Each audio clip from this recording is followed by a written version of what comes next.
اب میں آتا ہوں اس کی دوسری روایات کی طرف کہ وہ سن لیں کہ کہاں غضبت آیا ہے کہاں نہیں آیا. پھر میں اینڈ پر آؤں گا جو غضبت آیا ہے تو اس کی سٹوری کیا ہے. یہ میرے سامنے صحیح مسلم ہے. پہلے ابو داؤد کو لے لیتا ہوں، پھر صحیح مسلم پہ آؤں گا، اس پر بحث کرنی ہے. سنن ابی داؤد. اب یہ حدیث ایک جگہ صرف نہیں آئی ہے، ہر امام نے اپنے الگ الگ طریق سے اس کو روایت کیا ہے. اور سنن ابی داؤد میں اس حدیث کی روایت کی ہے امام ابو داؤد نے. باب بنایا ہے نمبر 14، باب فی قسم الفیع. اب وہاں راوی حضرت عائشہ صدیقہ ہیں رضی اللہ تعالیٰ عنہ، اور درمیان میں وہ قول روایت ہوا ہے امام ابن شہاب زہری سے. اس پر گفتگو اگلی نشست میں انشاءاللہ کروں گا. اگلی نشست میں، اس نشست کو جلد ختم کرنے والا ہوں انہی حوالہ جات پر. ابو داؤد، سنن ابی داؤد میں اور صحابہ سے روایتیں آئی ہیں. اب یہ واقعہ صرف ایک جگہ سے روایت نہیں ہوا، حضرت ام المومنین کے علاوہ بھی کئی صحابہ نے روایت کیا. اور ان سے بھی سنیے کہ واقعہ کیا ہے. اور طرق اور اسانید اور دیگر تابعین، اتباع التابعین نے بھی روایت کیا ہے، ان سے بھی سنیے کہ واقعہ کیا ہے. اور پھر مطابقت دیکھیے. یہ عبد الرحمن بن جبیر بن نفیر کے طریق سے آئی ہے یہ روایت. ان نبی ان اوف ابن مالک. یہاں راوی حضرت اوف بن مالک رضی اللہ تعالیٰ عنہ ہیں، اور انہوں نے پورا بیان کیا. کہتے ان رسول اللہ صلی اللہ علیہ وسلم کان اذا اتاہ الفیء قسمہ فی یومہ فاعطى الاہل حظین واعطى العزب حظا. وہ کہتے ہیں جس دن مال فے اور فدق کی آمدنی آتی اسی دن آقا علیہ السلام سب کو تقسیم فرما دیتے، حصوں کے مطابق ہر ایک کے ہاں اس کی آمدنی کی تقسیم کر دیتے، اور شادی شدہ کو 2 حصے بھیجتے اور کنوارے کو 1 حصہ بھیجتے. یہ تو پہلی روایت آ گئی. اب اس کے بعد حدیث نمبر 2963 اموال فے اور فدق کا تذکرہ آیا اگلی حدیث میں. وہ پوری حدیث روایت ہوئی ہے، اور اس حدیث میں کوئی تذکرہ غضبت کا، حاجرت کا نہیں آیا، نام و نشان ہی نہیں ہے. پھر اس کے بعد آگے حدیث آئی ہے، حدیث نمبر میں صرف بتاتا چلا جاؤں آپ کو، 2964. غاضبت کا، حاجرت کا کوئی ذکر نہیں ہے، الگ راویوں سے یہ حدیث آئی ہے، اس میں بھی زوری ہیں راوی.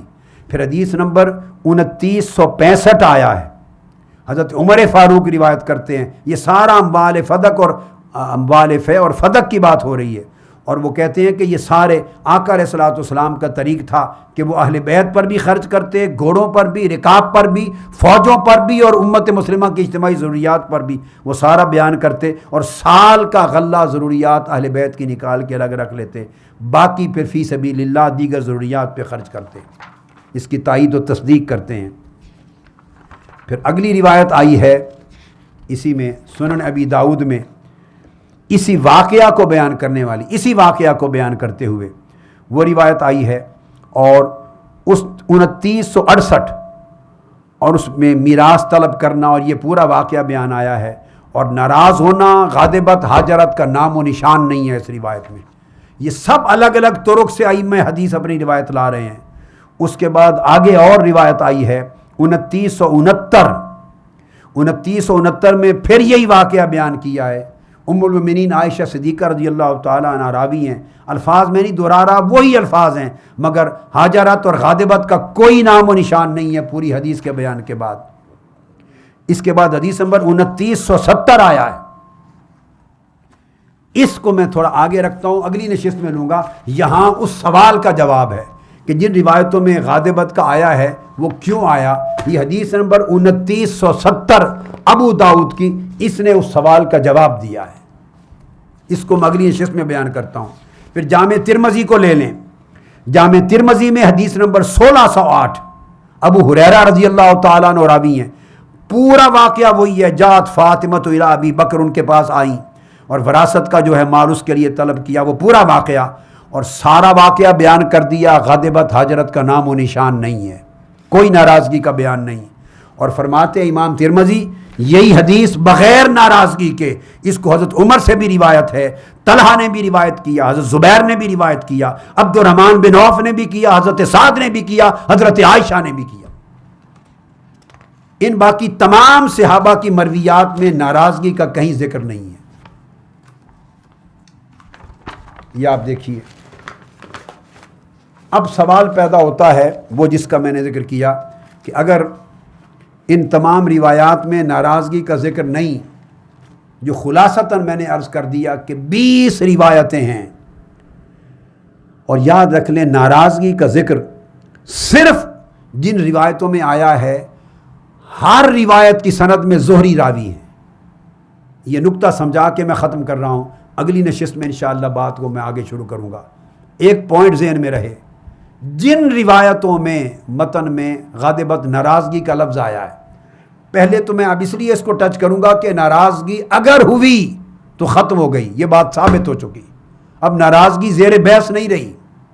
میں نے آپ کو درجنوں حوالے کتب حدیث اہل سنت کے اور کتب حدیث اور شرح ناج البلاغہ اہل تشیع کے دے کر اور ائمہ اطہار اہل بیت کے ذریعے ریفرنسز دے کر ثابت کر دیا، اگر کوئی ملال رنج تھا بھی تو سیدہ کائنات نے اللہ کو گواہ بنا کر ختم کیا اور راضی ہو گئی. اب ناراضگی کوئی ایشو نہیں رہا. اب میں انٹرٹین کر رہا ہوں جسٹ بخاری کی روایت کی خاطر کہ یہ سوال برقرار رہے گا کہ اس کا جواب کیوں نہیں دیا. وہ میں دینا چاہتا ہوں کہ غاضبت اور حجرت کے جو لفظ آئے ہیں کہ ناراض ہو گئیں اور پھر اس کے بعد بولی نہیں، یہ کیا معنی رکھتا ہے. میں جسٹ روایت میں چونکہ آیا ہے اور صحیح بخاری میں آیا ہے تو میں اس کو انٹرٹینیبل ایشو سمجھتا ہوں، اس کو انٹرٹین کروں گا، اس کا جواب میں دوں گا. مگر صرف وہ اگلی نشست میں شروع کر رہا ہوں اس کا جواب. آخری جو جملہ یہ ذہن میں رکھ لیں کہ جہاں بھی یہ لفظ روایت میں وارد ہوا ہے ناراضگی کا، یہ صرف اور صرف ایک راوی ابن شہاب زہری کی روایت میں آیا ہے بس. میں نے کل کتب حدیث حتی الوسع جتنی مجھے توفیق ہو سکی میں نے ان کا ایک ایک ورق مسئلہ فضل پر جتنی آئی ہیں کھنگال کے دیکھا ہے. سینکڑوں درجنوں اسانید بھی اگر ملی ہیں، درجنوں اور بیسیوں اسانید جن میں ابن شہاب زہری راوی نہیں ہے. کسی سند میں ابن شہاب زہری جہاں راوی نہیں، غاضبت اور حجرت کا لفظ نہیں آیا. اب یہ بات سوچنے والی ہو گئی کہ صرف ابن شہاب زہری کی روایت میں آیا ہے ناراضگی کا لفظ، اور درجنوں طرق اور اسانید پڑے ہیں کتب میں، بخاری میں بھی، مسلم میں بھی، ابو داؤد میں بھی، ترمذی میں بھی، نسائی میں بھی، کل کتب میں جس میں ابن شہاب زہری کا نام سند میں نہیں ہے، کہیں ناراضگی کا غاضبت حجرت کا تذکرہ نہیں. ایک بڑا بنیادی سوال ہوا ابن شہاب زہری کی روایت میں کیوں آیا ہے. ایک دوسری بات جس پہ ختم کر رہا ہوں وہ ذہن میں رکھ لیں، اب اس کے میں انشاءاللہ ڈسکشن شروع کروں گا اگلی نشست میں، وہ یہ کہ ابن شہاب زہری کی روایتوں میں بھی 11 روایتیں ابن شہاب زہری کی ایسی ہیں، 11 کہ جس میں غاضبت اور حجرت کا لفظ اس نے خود ہی یوز نہیں کیا. امام ابن شہاب زہری نے غاضبت کا لفظ خود ہی انہوں نے یوز نہیں کیا. تو گویا ان کے اپنے روایت میں 11 مقامات پر لفظ نہیں ہے اور بعض مقامات پر لفظ آیا ہے. تو جب یہ صریح فرق نظر آ گیا اور باقی تمام روایات جتنے دوسرے راویوں سے آئی ہیں، دوسرے صحابہ سے آئی ہیں، دوسرے تابعین سے آئی ہیں، دوسرے طرق سے آئی ہیں، کسی میں غاضبت کا لفظ غضبناک ہونے ناراضگی کا نہیں، اور خود ابن شہاب زہری کی اپنی 11 روایتوں میں بھی نہیں.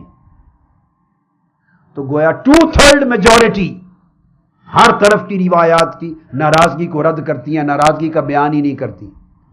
تو سوال پیدا ہوا کہ جن روایتوں میں یہ لفظ ناراضگی کا آیا ہے وہ کیوں آیا. حضرت عائشہ صدیقہ کی وہ روایت ہے، اس کی حقیقت کیا ہے.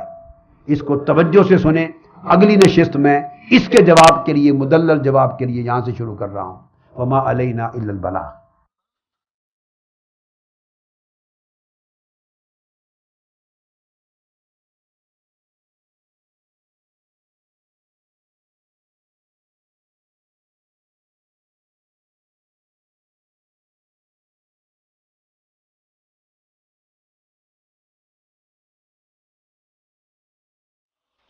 مولاي